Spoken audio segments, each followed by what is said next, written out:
आपण या ठिकाणी पाहतोय राष्ट्रवादी काँग्रेस पक्षाचे प्रचाराला आता प्रचंड मोठी गती मिळाली आहे। या ठिकाणी तमाम जनतेचाही अतिशय चांगला पाठिंबा राष्ट्रवादी काँग्रेस पक्षाच्या सर्वच उमेदवाराला या ठिकाणी मिळतोय। काल आपण पाहिलं नारळ फोडलं, प्रचंड जनसमुदाय या ठिकाणी उपस्थित होता आणि आज आपण पाहतोय की या प्रचारामध्येही खूप मोठी रंगत आली, लोकांचा रिस्पॉन्सही अतिशय चांगला आहे। या निमित्तानं आता आपण भेटणार आहोत या ठिकाणी राष्ट्रवादी काँग्रेस पक्षाचे युवा नेते ईशांत तुपे साहेबांना। ईशांत सर नमस्ते। नमस्ते। काय सांगाल, प्रचार खूप जोरात चालू आहे तुमचा प्रभाग क्रमांक 15 मधला। प्रचार प्रभाग क्रमांक 15 मध्ये हा सुरुवातीपासूनच आम्ही आघाडी घेतली होती।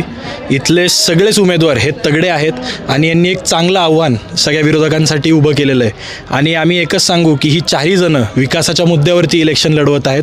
त्यामुळे विकासाचा मुद्दा हा जनतेपर्यंत पोहोचलेला आहे आणि ही इलेक्शन जनतेने स्वतःच्या हातात घेतलेली आहे। ही जी काही मागे यांच्या गर्दी आहे ही जनतेने स्वतःहून हातात घेतलेली इलेक्शन ह्यासाठी आहे कारण ही सगळी माणसं त्यांच्या दारापर्यंत पोहोचून त्यांची कामं केलेली आहेत। गेले 5 वर्ष जेव्हा प्रशासक म्हणून इथे काम सुरू होतं त्यावेळेस ही सगळी माणसं तिथे हिरेरीने काम करून सगळी कामं मार्गी लावत होती। निधीची कमतरता असतानाही भांडून आमदार साहेबांकडून असेल, PMRDA असेल, PWD मधून असेल, आपल्या महानगरपालिकेतनं असेल, सगळ्या पद्धतीने भांडून त्यांनी निधी आणून आपली ही कामं सोडवलेली आहेत। ड्रेनेज असेल, रस्ता असेल, स्ट्रीट लाईट असेल, सगळे मूलभूत सुविधांना यांनी प्राधान्य देऊन माणसाची गरजा भागवलेली आहेत।